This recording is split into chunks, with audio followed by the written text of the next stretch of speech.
Continuando con las exposiciones, el día de hoy vamos a ver el tema sobre el arbitraje en las contrataciones del Estado. Como ustedes ya han tenido conocimiento en el desarrollo de este curso, las contrataciones tienen tres momentos, tres etapas bien definidas. La primera, que es la de los actos de programación, ¿no? La etapa preparatoria con los actos iniciales de la contratación. La segunda, la selección, el proceso de selección que se sigue desde la convocatoria hasta la suscripción del contrato. Y la tercera, que precisamente va a ser materia de los temas que hoy día vamos a desarrollar, es la etapa de la ejecución contractual, ¿no? que se suscribe el contrato hasta que se entrega la obra y hay la conformidad y el pago respectivo. Bueno, precisamente esta etapa donde suceden los mayores problemas, controversias o conflictos que se pueden dar luego de la suscripción del contrato. Estas controversias que se suscitan pueden ser solucionadas de dos formas, conforme a la ley de contrataciones que está vigente. Puede ser a través de la conciliación o del arbitraje. Y la conciliación, ambos son formas alternativas de resolver conflictos en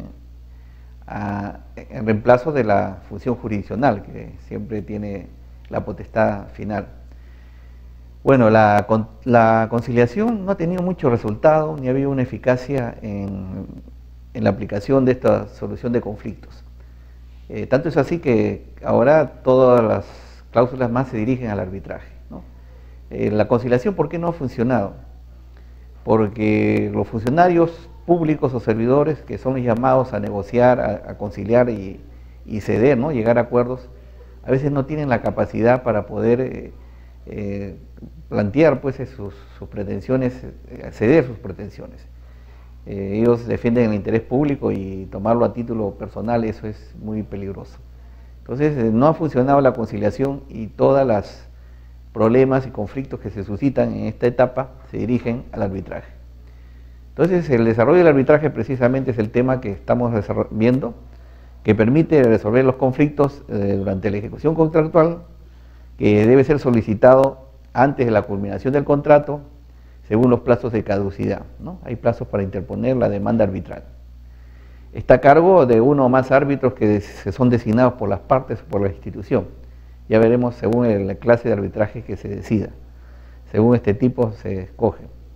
Es un mecanismo privado que no es judicial, que está previsto en las normas de contratación del Estado para los casos en que se presentan estos conflictos sobre puntos determinados o determinables, ¿no? Siempre las pretensiones de las partes van a ser materia del...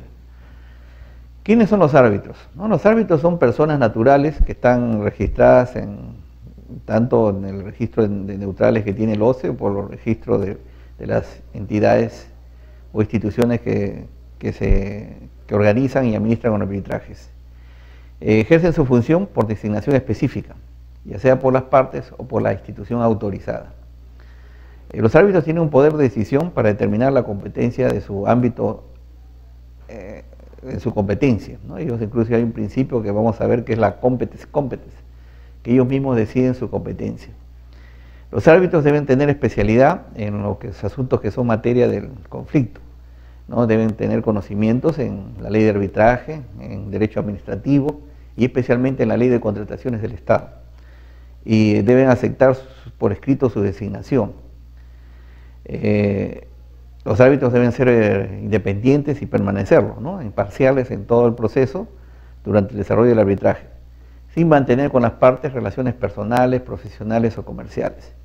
Tienen el deber de revelar cualquier circunstancia que afecte su labor, ¿no? Si tiene algún impedimento o alguna situación que podría tener consecuencias, ¿no? En el desarrollo del proceso, debe manifestarlo con anticipación, porque si no también tomarse conocimiento hay la opción de la recusación que tienen las partes. Los árbitros pueden también dictar medidas cautelares, ¿no? Medidas preventivas antes de la emisión del laudo, para que este laudo tenga eficacia, para que también se pueda mantener el statu quo que se espera hasta que se resuelve la controversia. También el arbitraje, estas medidas cautelares que son necesarias, se pueden dar para impedir algún daño actual o inminente que puedan menoscabar el proceso arbitral. También que permita proporcionar medios de prueba para ejecutar el laudo y preservar los elementos de prueba que pueden ser relevantes para resolver cualquier controversia, ¿no? En estas circunstancias es que las medidas cautelares tienen que darse. Como ya hemos dicho, el árbitro tiene que ser imparcial, no puede tener impedimentos, por eso las partes pueden recusarlo, ¿no? Cuando se encuentran comprendidos en los incisos que señala el artículo 241 del reglamento de la ley de contrataciones, ¿no? En estos casos se puede dudar de sus deberes de imparcialidad, de independencia o de idoneidad. Al no cumplirlos puede motivar una recusación. También cuando no cumple con las exigencias y condiciones que se establecen en las partes en el convenio arbitral. El arbitraje se basa en el acuerdo de voluntades que tienen las partes. Al no cumplirlas puede ser materia también de una recusación. O cuando existen circunstancias que generen dudas justificadas sobre su imparcialidad y no hayan sido excusadas por las partes de forma oportuna y expresa, ¿no? Entonces estas situaciones son especiales. Hay principios éticos del arbitraje que deben ser tomados en cuenta para precisamente en estos asuntos de recusación, ¿no? Debe tomarse en cuenta la independencia, la imparcialidad, la equidad que deben tener los árbitros, así como la eficiencia e integridad. Integridad en conocer todos los asuntos que se planteen. También tienen que tener reserva del caso, ¿no? La confidencialidad y la transparencia, que son características de todo arbitraje, porque este laudo siempre se publicita. Los arbitrajes tienen varias modalidades, pero las principales son la que se hace a nivel de la institución, o sea, el arbitraje administrativo, cuando las partes deciden que sea una determinada institución la que se encargue de organizarlo y administrarlo, ¿no? Ahí existen varias entidades que se dedican al arbitraje o que tienen sus tribunales arbitrales, como el Colegio de Abogados, la Cámara de Comercio, la Universidad Católica. Entonces esos arbitrajes tienen sus propios reglamentos. También cuando el arbitraje es ad hoc o independiente. ¿Qué significa? Que las partes deciden que la organización y la administración del arbitraje sean conducidos por un tribunal arbitral en forma directa. Cada parte escoge un árbitro y entre estos dos árbitros que se han presentado designan quién va a ser el presidente, escogen un presidente. De no ponerse de acuerdo, va a ser el OCE, el Organismo Superior de las Contrataciones, el que va a designar o nombrar al árbitro que presida. Hay también arbitraje unipersonal, cuando las partes deciden que solamente sea un solo árbitro, bueno, en procesos que no son trascendentes o que un valor no es tan elevado para resolver, ¿no? Entonces, y el colegiado, que es lo frecuente, que está conformado por 3 árbitros, que se designa un árbitro por cada parte, como es mencionado, y son los que van a designar al presidente del tribunal al final. ¿Qué es la materia imponible? El arbitraje, todo lo que es de libre disponibilidad de las partes y se encuentra permitido, ¿no? Hay una facultad de transacción que tienen las partes, puede ser materia de arbitral, ¿no? Todas las controversias que se suscitan de la suscripción del contrato, como hemos mencionado, y se relacionan con su ejecución, su interpretación, la resolución del contrato, que es frecuente cuando se declara nulo, se invalida un contrato, ¿no? Su inexistencia, su ineficacia o invalidez, hasta antes de la culminación del contrato. Toda reclamación que se derive del contrato, como el incumplimiento de pago, en caso de contratos que ya tienen liquidación consentida, o con la conformidad correspondiente, inclusive cuando hay responsabilidad por vicios ocultos, defectuosos, que a veces suceden después de la entrega del contrato, después de la entrega del bien, de la obra o del servicio, ¿no? No es materia arbitrable las circunstancias que cuando se refieren a asuntos que interesan al orden público, que se vinculan con las infracciones penales, ¿no? Delitos o faltas, y las que están concernientes a las atribuciones que tienen los funcionarios del Estado.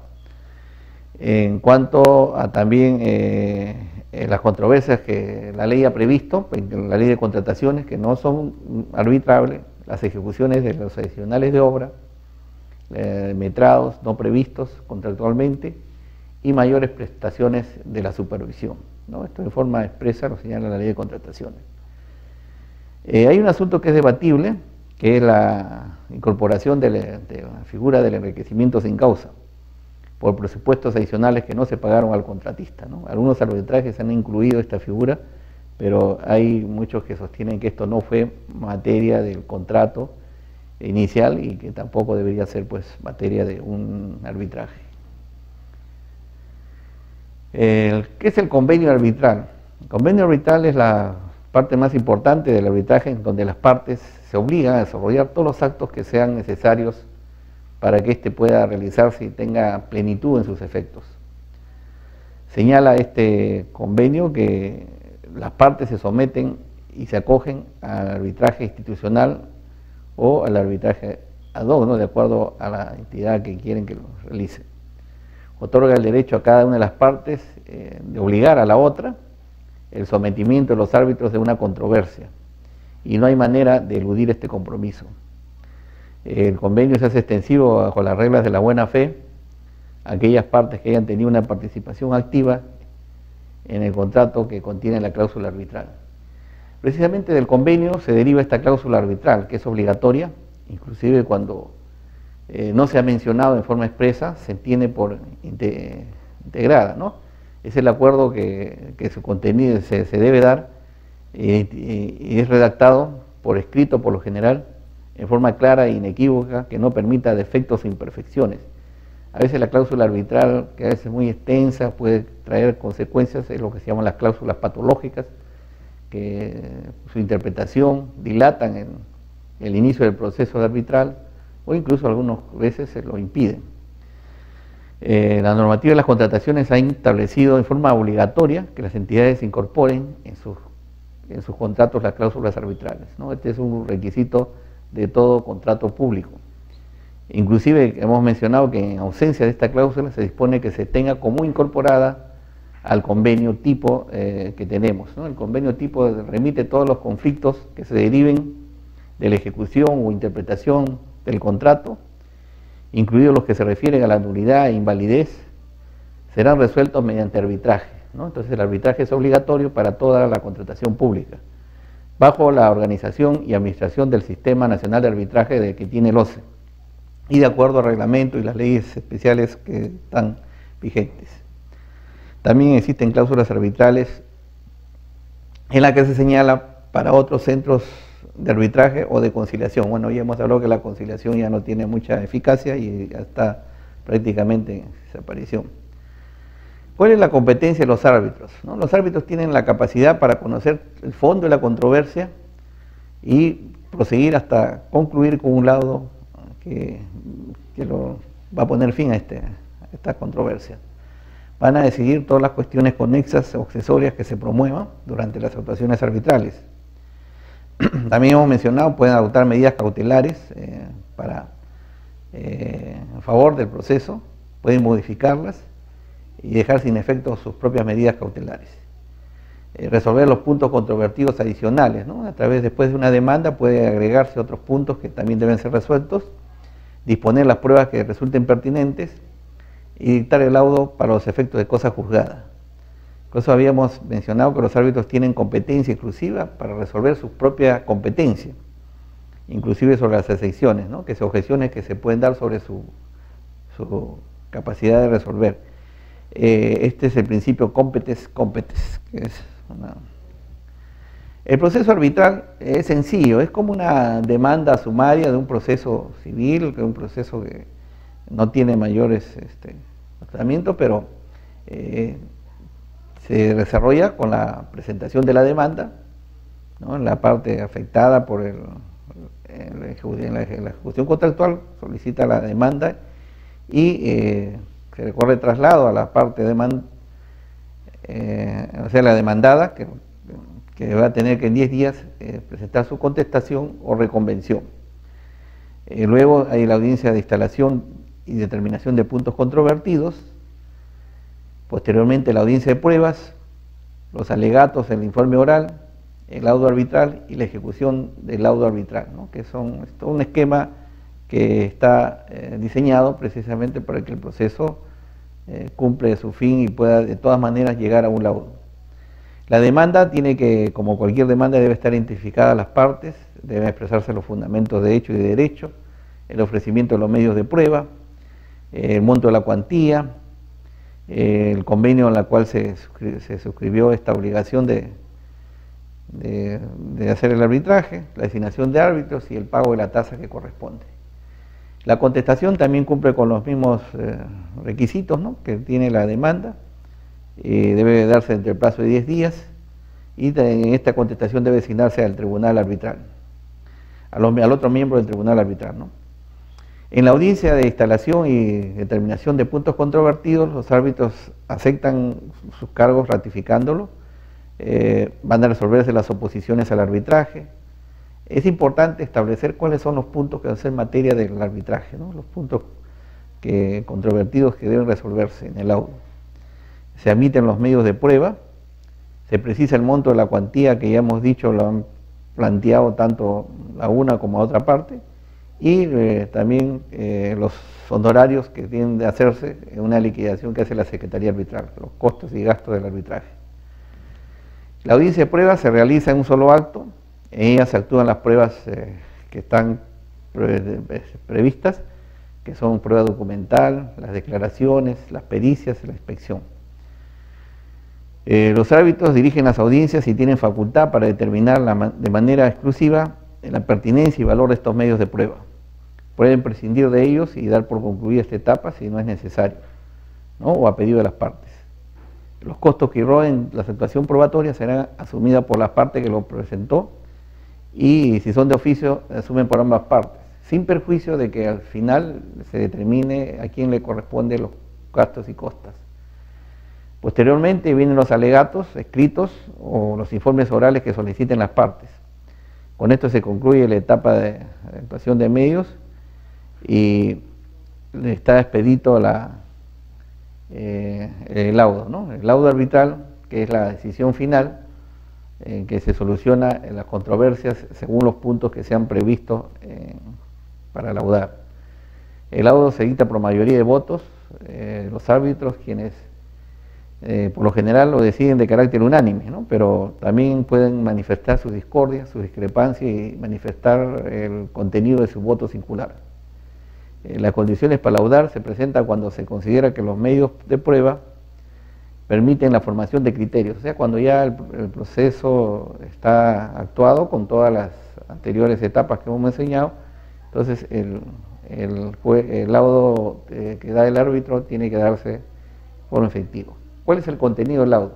El laudo es similar a una sentencia judicial, ¿no?, tiene las mismas características, tiene una parte expositiva, una considerativa y una resolutiva.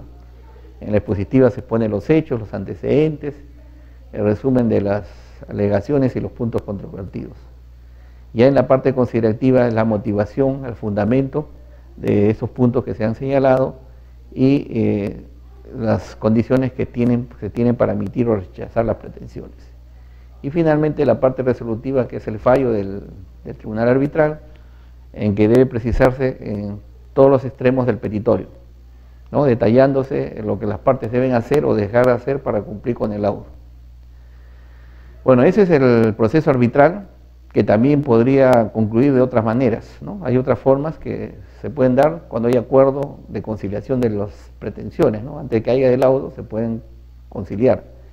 O el abandono, cuando ambas partes por un tiempo dejan inactivo el proceso y este ya va a caducar, ¿no?, tiene plazos de caducidad. El desistimiento, cuando antes de la notificación del laudo también pueden desistirse y evitar este laudo, ¿no? O la aceptación de los cargos que se han hecho por una de las partes, que es un allanamiento. Entonces estas situaciones permiten que el laudo ya no se dé. Los gastos y costas del arbitraje van a ser definidos en el laudo para ver cuál es de acuerdo a la tabla de aranceles, cuáles son los costos que tienen que pagarse, que incluye los pagos a los árbitros, a la secretaria arbitral, a los abogados, las multas e inclusive la protocolización del laudo que se va a escribir ante un notario.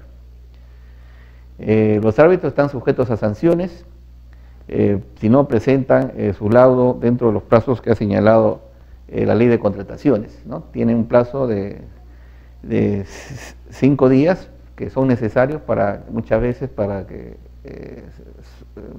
sancionar a los proveedores que están en esta situación de un proceso suspendido. Hay otro procedimiento que es el procedimiento administrativo sancionador, que muchas veces se suspende porque estas causales están sometidas a un arbitraje para tener la certeza si realmente se ha producido o no. La mayor parte de los casos de arbitraje se refieren a la ineficacia de la resolución de los contratos de servicios, a la discrepancia sobre liquidación del contrato. Bueno, sobre arbitraje se puede llevar muchas situaciones, pero especialmente cuando se resuelven los contratos, ¿no? Siempre hay afectaciones porque se ejecutan las garantías o porque se producen dificultades que no permiten que se cumpla con el contrato. Entonces hay incluso cláusulas arbitrales que tienen que ser interpretadas, se resuelve un contrato de obra por incumplimiento del contratista, que es otra forma frecuente, ¿no? Que a veces se le requiere notarialmente, se le aplica penalidades y a pesar de eso ya no es posible cumplir con el contrato y estas obligaciones tienen que ser sometidas a un arbitraje para exigirles, ¿no?, el pago que corresponde, o al revés, también el contratista puede resolver el contrato cuando ve que la entidad está haciendo abuso o exceso de su poder de control que tiene, pero sin las exigencias que se establecieron en las bases. Entonces hay invalidez en la aplicación de penalidades, discrepancia en la liquidación del contrato de obras, bueno, una serie de situaciones que cada arbitraje tiene que solucionar según sea el caso. Bueno, eso sería en síntesis el proceso arbitral. Y habrá casos prácticos en que seguramente cuando hagamos las clases se llevarán a efecto y esperamos que este tema en forma sencilla haya sido comprendido. Gracias por su atención.